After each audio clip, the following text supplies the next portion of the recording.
आप खुद बताइए कि अगर आपको आपके घर में डिश कनेक्शन लेना है, ठीक है, तो आपके पास 3 चॉइस है। एक है आपके पास डिश टीवी, ठीक है, उसके बाद दूसरा चॉइस है आपके पास एयरटेल वाईफाई, ठीक है, तीसरी चॉइस है आपके पास जियो वाईफाई, ठीक है। डिश टीवी में केवल आप टीवी चैनल चला सकते हो, आपको रिचार्ज हर महीने कराना है। एयरटेल वाईफाई में आप टीवी चैनल के साथ साथ इंटरनेट कनेक्शन आपको मिल जाएगा, सभी मोबाइल में आपको इंटरनेट सुविधा मिल जाएगी। जियो में भी सेम सिचुएशन है, आपको डिसकनेक्शन मिल जाएगा, इसी के साथ साथ सभी मोबाइल में आप वाईफाई यूज़ कर सकते हो। तो आप कौन सा प्लान लेना प्रिपेयर करोगे, डिश टीवी को लोगे या फिर एयरटेल को लोगे या जियो को लोगे? वेलकम है जी आप सभी का लॉन्ग टर्म इन्वेस्टमेंट की इस सीरीज़ में। तो आज अपन जिस कंपनी के बारे में बात करने वाले हैं उस कंपनी का नाम है dish TV India. Complete analysis करेंगे आज की इस वीडियो में अपन इस कंपनी के बारे में कि अभी इस कंपनी के शेयर को खरीदने का सही समय है या नहीं है, और अगर आपने पहले से खरीद रखा है तो आप इसे लॉन्ग टर्म के लिए होल्ड कर सकते हो या नहीं। और हाँ, I am not a SEBI registration member. यह वीडियो मैं केवल एक एजुकेशन पर्पज़ के हिसाब से बना रहा हूँ। अगर आप कुछ भी इन्वेस्ट करते हो या इन्वेस्ट करने का सोच रहे हो तो एक बार अपने फाइनेंसर से जरूर डिस्कस कर लीजिएगा। अगर आप इंट्राडे ट्रेडिंग करते हो या इंट्राडे ट्रेडिंग में इंटरेस्टेड हो तो बायो में लिंक है मेरे इस टेलीग्राम चैनल का, आप इस चैनल को भी ज्वाइन कर सकते हो।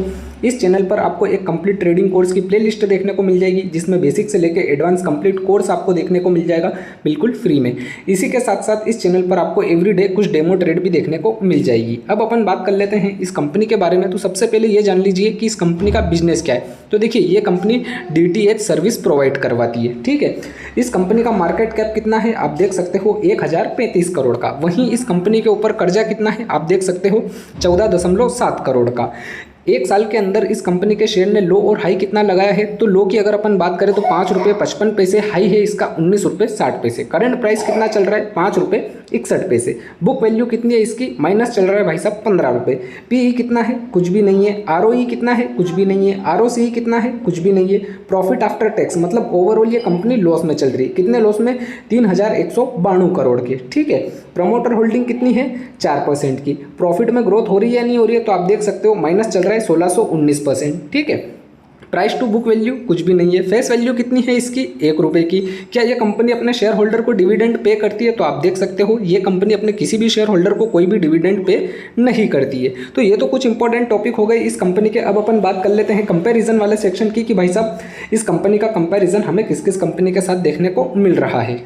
तो भाई साहब ये है कंपैरिजन वाला सेक्शन, आप देख सकते हो 1 से लेके 8 कंपनी हमें यहाँ पर दिख रही है। वहीं पर 8वें नंबर पर है डिश टीवी इंडिया, ठीक है, जिसका शेयर प्राइस कितना चल रहा है, 5 रुपये। PE कुछ भी नहीं है। मार्केट कैप की अगर अपन बात करें तो इन सभी कंपनियों के मुकाबले में इस कंपनी का मार्केट कैप कम है, ठीक है। अब अपन बात कर लेते हैं प्रॉफिट और लॉस वाले सेक्शन की कि भाई साहब ओवरऑल ये कंपनी जो है वो प्रॉफिट जनरेट कर भी रही है या नहीं।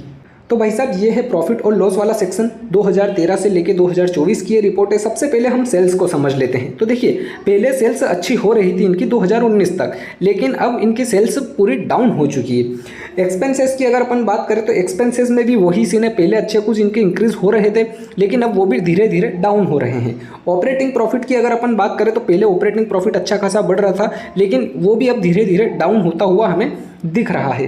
प्रॉफिट बिफोर टैक्स की अगर अपन बात करें कि टैक्स वैक्स पे करने से पहले क्या कंपनी प्रॉफिट में रही है, तो आप देख सकते हो केवल 2015, 16 और 17 में इसने प्रॉफिट जनरेट करा है। बाकी 18 से लगातार ये कंपनी लॉस में ही चल रही है। नेट प्रॉफिट की अगर अपन बात करें कि टैक्स वैक्स सब कुछ काटने के बाद क्या कंपनी के हाथ में कुछ आया है या नहीं आया है, तो आप देख सकते हो 2015, 16 और 17 में इन्होंने प्रॉफिट जनरेट करा है। उसके बाद 18 से लगातार इन्होंने लॉस फेस करा है, ठीक है। अब ये इतना ज़्यादा लॉस फेस क्यों कर रही है, तो देखिए मार्केट में ना अब वाईफाई का जमाना आ चुका है, ठीक है। अब देखो एयरटेल वाईफाई आ गया है, ठीक है, उसके बाद जियो वाईफाई आ गया है।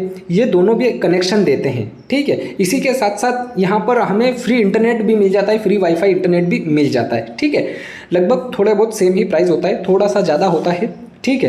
तो सभी लोग क्या कर रहे हैं कि कई लोगों के पास एयरटेल का कनेक्शन है तो कई लोगों के पास जियो का कनेक्शन है। इस वजह से क्या है कि अब यहाँ पर ये जो डिश टीवी कनेक्शन है ये डाउन होता हुआ दिख रहा है। अगर आप कमेंट करके जरूर बताना कि आपके घर पे कौन सा डिश कनेक्शन है। देखो मेरे पास अगर जो है तो मेरे पास जियो का डिश कनेक्शन है, ठीक है। आपके पास कौन सा है कमेंट करके जरूर बताना। तो बस यही कारण है कि भाई साहब इसकी जो सर्विस है वो नहीं चल पा रही। आप देख पा रहे हो कि सेल्स लगातार इनकी कम हो रही है, समझ रहे हो। जब सेल्स ही नहीं हो रही है, प्रोडक्ट चल ही नहीं रहा है, तो फिर वो शेयर तो डाउन होगा ही सही, ठीक है। अगर ऑपरेटिंग प्रॉफिट की बात करें कि भाई साहब जो कनेक्शन पहले से ये दे चुके हैं तो वहाँ से ऑपरेटिंग प्रॉफिट जनरेट हो रहा है या नहीं हो रहा है, तो वो भी कनेक्शन कहीं ना कहीं धीरे धीरे करके बंद होते जा रहे हैं, तो इनका ऑपरेटिंग प्रॉफिट भी धीरे धीरे करके माइनस होता हुआ हमें यहाँ पर दिख रहा है, ठीक है। अब अपन बात कर लेते हैं बैलेंस शीट की कि भाई साहब इस कंपनी की बैलेंस शीट आखिरकार क्या बोल रही है। तो भाई साहब ये है बैलेंस शीट वाला सेक्शन 2013 से लेके 2024 की रिपोर्ट है। इक्विटी कैपिटल अगर आप देखोगे तो इक्विटी इनकी जो पहले थी वो अभी की अभी ऐसी ही है 2018 से, ठीक है। रिजर्वेस की अगर अपन बात करें तो रिजर्वेस इनके अब माइनस होते हुए हमें दिख रहे हैं, ठीक है। टोटल लाइबिलिटी और एसेट्स की अगर अपन बात करें तो लाइबिलिटी वाला सेक्शन आप देख सकते हो, ये भी धीरे धीरे करके माइनस हो रहा है, एसेट्स भी इनके धीरे धीरे करके माइनस हो रहे हैं, ठीक है। अदर लाइबिलिटी और एसेट्स की अगर अपन बात करें तो अदर लाइबिलिटी ये है जो कि पहले अच्छी खासी बड़ी थी लेकिन अब वो भी धीरे धीरे करके माइनस होती हुई हमें दिख रही है। अदर एसेट्स की अगर अपन बात करें तो अदर एसेट्स में भी वही सीन है, पहले कुछ बढ़ रहे थे अच्छे खासे लेकिन अब वो भी माइनस होते हुए हमें दिख रहे हैं, ठीक है। अब अपन बात कर लेते हैं इन्वेस्टर की कि भाई साहब इस कंपनी का शेयर किस किस ने कितना होल्ड कर रखा है। तो भाई साहब ये है शेयर होल्डिंग वाला सेक्शन 2017 से लेके 2024 की ये रिपोर्ट है। प्रमोटर होल्डिंग को सबसे पहले हम समझ लेते हैं। तो 2017 में 64% प्रमोटर के पास शेयर होल्डिंग थी, ठीक है। 18 में 31 हुई, उसके बाद 19 में फिर से इन्होंने 57 करी, सारा कुछ बेच बाच के निकल गई है क्योंकि इन्होंने देख लिया कि भैया अब अपना बिजनेस नहीं चल रहा है, क्योंकि जियो वाईफाई आ गया है, एयरटेल वाईफाई आ गया है, एयर फाइबर आने की वजह से क्या है कि ये डिसकनेक्शन भी देने लग गए हैं, तो अब इनका बिजनेस कहीं ना कहीं ठप हो चुका है। तो इन्होंने सारे शेयर अपने बेच दिए हैं और केवल 4% शेयर रखे हैं। एफआईआई की अगर अपन बात करें तो एफआईआई के पास 2017 में 16% शेयर थे, अभी इनके पास कितने हैं 9% शेयर अभी भी अवेलेबल है। डीआईआई की अगर अपन बात करें तो डीआईआई के पास 2017 में 7%, 2018 में 19%, सारा बेच दिया था 19 में, लेकिन अभी अगर करंट में हम देखें तो 3% अवेलेबल है। गवर्नमेंट की अगर अपन बात करें तो गवर्नमेंट के पास 0.31% शेयर अवेलेबल थे 2017 में, लेकिन उसी टाइम पे इन्होंने बेच बाच के ये निकल चुके थे। अब बात कर लेते हैं पब्लिक की। पब्लिक कौन? आप में अपन जैसे छोटे रिटेल ट्रेडर। तो 2017 में पब्लिक के पास केवल 10% शेयर थे, वहीं अभी 2024 में पब्लिक के पास कितने हैं आप देख सकते हो, 83% शेयर, ठीक है। तो भाई साहब ये है शेयर होल्डिंग वाला सेक्शन। प्रमोटर अच्छी तरीके से जानते हैं कि भाई साहब जब से ये एयर फाइबर वाला ज़माना आया है, वाईफाई वाला ज़माना आया है, जियो और एयरटेल वाला जब से ज़माना आया है, जब से ये लोग डिसकनेक्शन देने लग गए हैं, तो भाई साहब डिश टीवी का तो एकदम बिल्कुल मार्केट ठप हो चुका है, इसीलिए प्रमोटर निकाल चुके हैं, ठीक है। आई होप आपको यहाँ का सीन समझ में आ चुका होगा। अब अपन चलते हैं सीधे चार्ट पे कि भाई साहब चार्ट आखिरकार इसका क्या बोल रहा है। लेकिन चार्ट पे जाने से पहले आप एक चीज़ देख लीजिए कि कंपनी जो है वो लगातार लॉस फेस कर रही है। कब से लॉस फेस कर रही है? 2018 से 24 तक लॉस में ही है, ठीक है।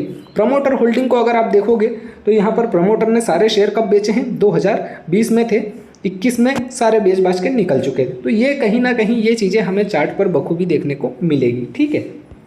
तो भाई साहब ये कंपनी का चार्ट है जिसे हम 1 मंथ के टाइम फ्रेम पे देख रहे हैं। कंपनी जो है 2 अप्रैल 2007 में शेयर मार्केट में लिस्टेड हुई थी, तब इसका शेयर प्राइस आया था 114 पे। ओवरऑल हाई की अगर अपन बात करें तो उसी टाइम का है इसका ओवरऑल हाई, वो है लगभग 142, ठीक है। उसके बाद आते ही कंपनी ने क्या करा, सीधा डाउनफॉल, फिर हल्का सा अप मूव, फिर डाउनफॉल, फिर अप मूव दिया, कहाँ तक 120 के आसपास गया और वहाँ से सीधा ये क्रैश कर रहा है। अब देखिए एक चीज़ आप देखिए यहाँ पर 2018 से कंपनी लॉस में चल रही है, ठीक है। तो 2018 वाला सीन यहाँ पर है, ये रहा 2018 वाला सीन, ठीक है, 90 से सीधा नीचे। उसके बाद एक चीज़ और आप देखिए कि कंपनी जो है इसके जो प्रमोटर है उन्होंने क्या करा था कि अपनी जितनी भी शेयर होल्डिंग है उसको निकाल दिया था, ठीक है, 2020 के आसपास। तो ये देखिए यहाँ से सीधा वापस से ये नीचे, जैसे ही प्रमोटर ने बेची अपनी शेयर होल्डिंग सारा नीचे।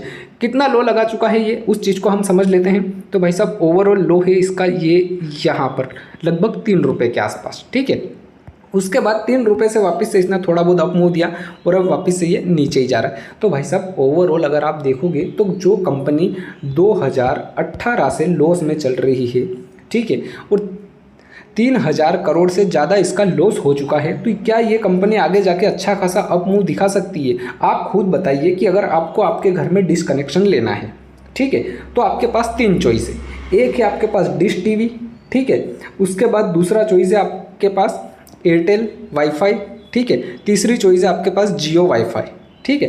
डिश टीवी में केवल आप टीवी चैनल चला सकते हो, आपको रिचार्ज हर महीने कराना है। एयरटेल वाईफाई में आप टीवी चैनल के साथ साथ इंटरनेट कनेक्शन आपको मिल जाएगा, सभी मोबाइल में आपको इंटरनेट सुविधा मिल जाएगी। जियो में भी सेम सिचुएशन है, आपको डिसकनेक्शन मिल जाएगा, इसी के साथ साथ सभी मोबाइल में आप वाईफाई यूज़ कर सकते हो। तो आप कौन सा प्लान लेना प्रिपेयर करोगे, डिश टीवी को लोगे या फिर एयरटेल को लोगे या जियो को लोगे? आई होप आप मेरा जो कहने का मतलब है वो समझ चुके होंगे।